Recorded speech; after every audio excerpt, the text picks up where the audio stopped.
Hey, so today we're going to talk about Princess Mononoke in the film, and the general gist of the story is this boy Ashitaka gets his village gets attacked by a demon, and during the course of it, he's able to defeat the demon, kill the demon, and he gets this scar, this curse upon his arm. So he needs to. That's his call. He gets the call to action. He goes on his journey in order to find a way to cure himself, in order to find out about the demon that had attacked. And during all this time, he finds this this iron working settlement.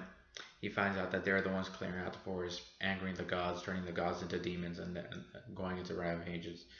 And throughout this, he sees that one of the people with the gods helping them is this woman, which the leader of the Ironworks calls Princess Mononoke, the monster princess, in action. And Iboshi, the leader of the settlement, is going to war with these gods in order to take the natural grounds around them in order to further process and make her weapons and have a chance of ruling the world, as they joked around. But we once again we see the topic of Weisinger's reconciliation with the god, reconciliation with nature, uh, man versus nature. Can man live without destroying nature? Can nature, the nature's fighting back, trying to destroy the humans, and there's no talk of peace until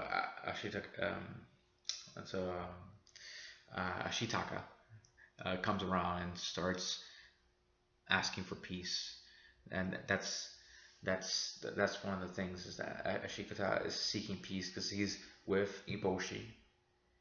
He agrees where he's trying to protect her and the settlement. He's become friends with them, and he actually helps them against the samurai. But he's also with San, who Iboshi calls Princess Mononoke. He's with her, and he's trying to help in order to save the forest, but also save Iboshi's people.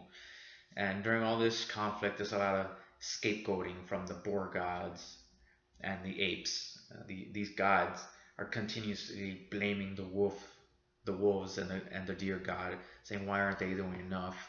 It's because of them that the humans have succeeded and killed several of them. So it's a lot of scapegoating, a lot of blaming on the wolves instead of banding together to take on the humans. And eventually it comes out where the boars attempt by themselves, and they're pretty much wiped out. And during the process, there's really two religious rituals of death and rebirth throughout the movie. The first one we see is Ashitaka. He rescues Princess Mononoke, but in the process, very near death, he's about to die, and she brings him to the deer god, and the deer god revives Ashitaka. He's revived and he's with a vengeance, and more determined than ever to bring balance, bring peace to the land. And the second rebirth that we see is when the death of the deer god. The deer god is actually killed, beheaded, but then we see the deer god, in a sense, reborn.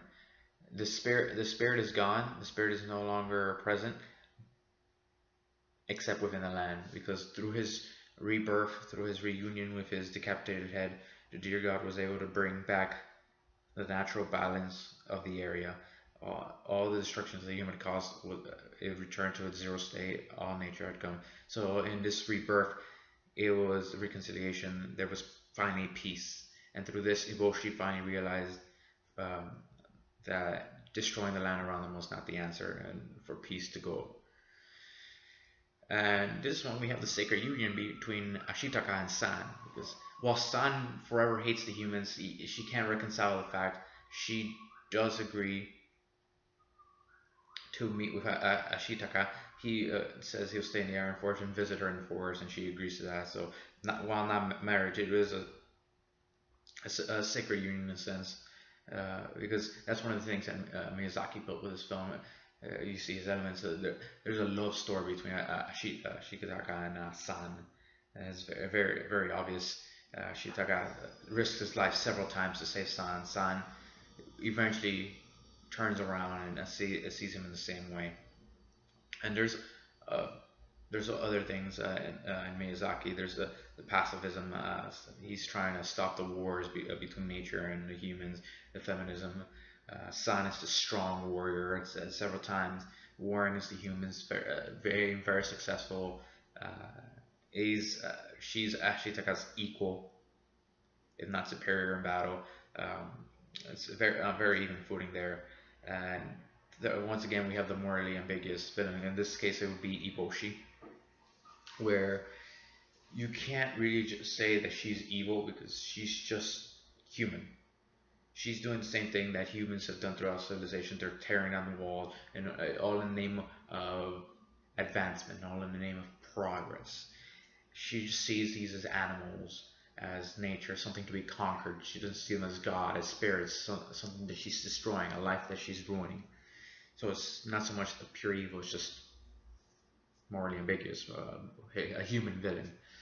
And within the story, we actually have the myth, the whole purpose of the attack against the deer god, and at the end of this film, not so much for the land, but in order to kill the deer god, in order to take his head, was from the myth of eternal life, and that was what they were looking for, the eternal life myth, where if you behead a deer god and they brought it back to the emperor would have eternal life. So they believed in this myth and they were trying to accomplish the ritual. Of course, they were stopped by Shitaka, and that's how we have the revival of the deer god. And this was all Shitaka's sole purpose and everything was just to see peace. So that was the takeaway from him. He didn't care about the ironworks. He didn't care about so much the spirits of the forest. He appreciated both, and he had no ulterior motives. He just wanted to have peace between the two people.